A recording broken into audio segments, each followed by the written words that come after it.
मैं ज्योतिर्विद डॉक्टर गजेंद्राचार्य, प्रकाशक विशाल ज्योतिष कार्यालय 20-30/3 बोध गया मठ बैजनाथा कमच्छा वाराणसी से यूट्यूब चैनल के माध्यम से अपने सभी सब्सक्राइबर लोग के लिए तथा संपूर्ण देशवासियों को ज्योतिष शास्त्र का विशेष ज्ञान प्राप्ति हेतु अपनी 26 रचनाओं में यह स्वर्णिम रचना बृहद ज्योतिष रहस्य है, जो कि 5151 पृष्ठों में शुद्ध हिंदी भाषा में 5 खंडों में विभक्त है।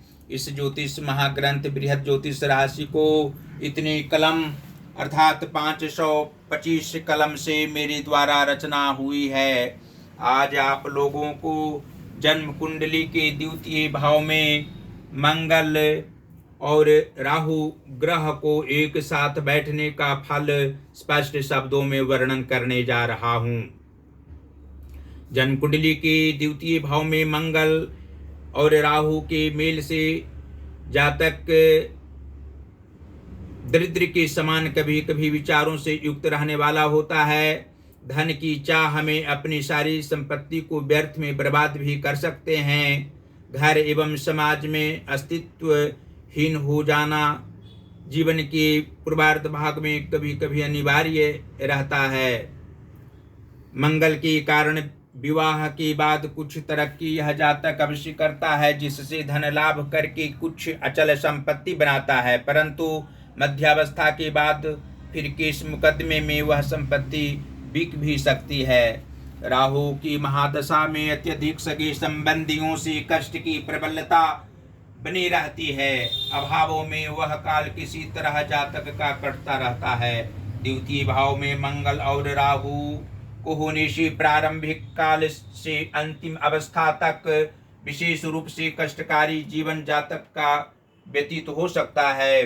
धन व्यय करने में ये सबसे आगे और धनोपार्जन में निश्चित ही सब लोगों से पीछे होना स्वाभाविक लक्षण ज्योतिष की दृष्टिकोण से जीवन के पूर्वार्ध भाग में स्पष्ट है। पुत्र जातक का 1 या 2 हो सकता है, लेकिन वह अपने विवेक से पढ़ लिख कर सरकारी नौकरी प्राप्त करता है और 40 वर्षों उपरांत बहुत धन एकत्रित इनके लड़के कर सकते हैं।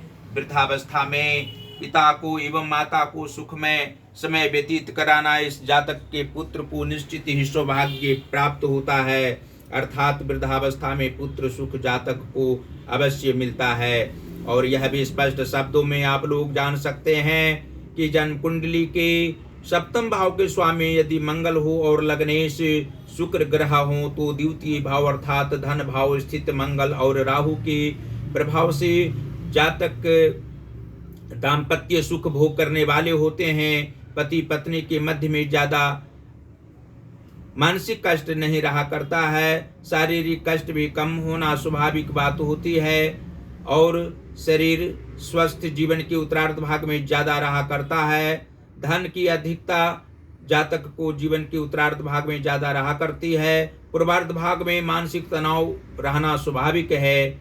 और जन्म कुंडली के कर्म भाव के स्वामी शनि ग्रह हों तथा चतुर्थ भाव अर्थात मातृभाव के स्वामी सूर्य ग्रह हों, तो द्वितीय भाव स्थित मंगल और राहु के प्रभाव से जातक कर्महीन किसी भी रूप में नहीं होते हैं।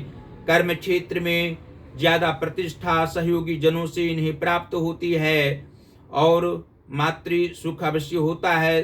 शारीरिक कष्ट की संभावना इनकी माता को रहा करती है, लेकिन मंगल वारी व्रत करने से जातक को इनकी माता पिता को आत्मिक सुख प्राप्त हो सकता है।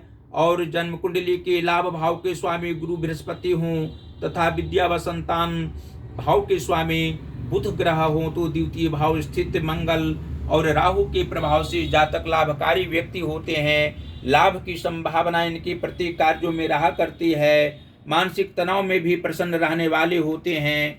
हीन विचारों के नहीं होते हैं। इनकी विचारों में उत्कृष्टता सभी अवस्थाओं में रहा करती है। भाग्य इनका साथ अवश्य जीवन के पूर्वार्ध भाग से ज्यादा उत्तरार्ध भाग में देने वाला होता है। और जन्म कुंडली के भाग्य भाव के स्वामी शनि ग्रह हों तथा पराक्रम भाव के स्वामी चंद्रमा हो तो तृतीय द्वितीय भाव अर्थात धन भाव स्थित मंगल और राहु के प्रभाव से जातक भाग्यहीन नहीं होते हैं। भाग्य इनका साथ देने वाला होता है। विवाह के उपरांत ज्यादा सुख इनको मिलता है। पुत्र सुख अवश्य होता है।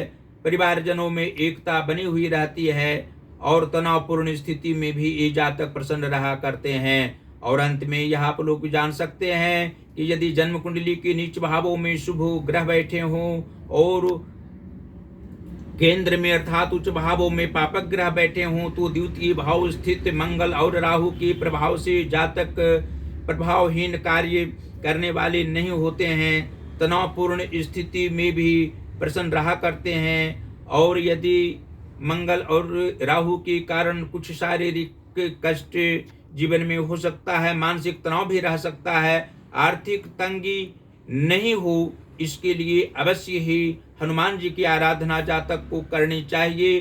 मंगलवारी व्रत करने से आत्मिक सुख प्राप्त होगा। और राहु की शांति के लिए जातक को पीपल वृक्ष के नीचे अवश्य ही सायंकाल में मिट्टी का दीपक में अथवा सफेद तिल का तेल से प्रत्येक शनिवार को कम से कम 21 शनिवार को दीपक दान करने से राहु शांत रहेगा, जिसके कारण धन संपदाओं का अभाव किसी भी रूप में नहीं होगा और मानसिक तनाव भी नहीं होगा। परिवार में सभी प्रकार से एकता और धन संपदाओं की कमी किसी भी रूप में नहीं रहेगी। जातक की आयु अवश्य ही लंबी होगी, वृद्धावस्था में मृत्यु होगी। और भगवान शिव की आराधना जातक को अवश्य ही करनी चाहिए। ओम नमः शिवाय का जाप प्रत्येक दिन 3 माला करने से आत्मिक सुख प्राप्त होंगे। मनोवांछित फल किसी भी काल में प्राप्त हो सकता है और सहर्ष किसी भी कार्य को करने के लिए तत्पर रहा करेंगे। और अंत में यह आप लोग से हम अनुरोध करेंगे कि इस ज्योतिष महाग्रंथ बृहद ज्योतिष रहस्य को आप लोग अपने अपने घरों में मंगवावें। किसी भी कार्यालय में मंगाकर जनमानस को अध्ययन करने का अवसर प्राप्त हो सकता है। विद्यालय, महाविद्यालय, विश्वविद्यालय में अवश्य ही रखा जा सकता है, जिससे ज्योतिष शास्त्र का विशेष ज्ञान प्राप्त होगा और यहाँ प्रकाशिकीय कार्य होता है। हम किसी भी व्यक्ति को लिखी हुई पुस्तकों को प्रकाशित कर सकते हैं। हिंदी में पुस्तक आप लोग प्रकाशित करा सकते हैं, यहाँ से संस्कृत में पुस्तक प्रकाशित करा सकते हैं और अनेकों प्रकार को सुख प्राप्त आप लोग करें। हमारी सभी रचनाओं को अध्ययन करके सभी प्रकार के कार्यों में यह हमारा ज्योतिष महाग्रंथ बृहद ज्योतिष रहस्य सांसारिक सुख प्राप्ति में अवश्य ही आप लोग को समाधान करने वाला होगा, चिंता को दूर करने वाला होगा। और जो हमारा ज्योतिष महाज्ञान चैनल है उसको अवश्य ही सब्सक्राइब करें। हमारी सभी वीडियो को अवश्य ही आप लोग शेयर करते रहें। आप लोग हमारी रचनाओं को प्रसन्नतापूर्वक प्राप्त करके अध्ययन करते रहें। आप लोग सदैव प्रसन्न रहें, स्वस्थ जीवन व्यतीत करते रहें। अपने परिवार परिजनों के साथ हमारी सभी रचनाओं का अध्ययन करते रहें। धन्यवाद।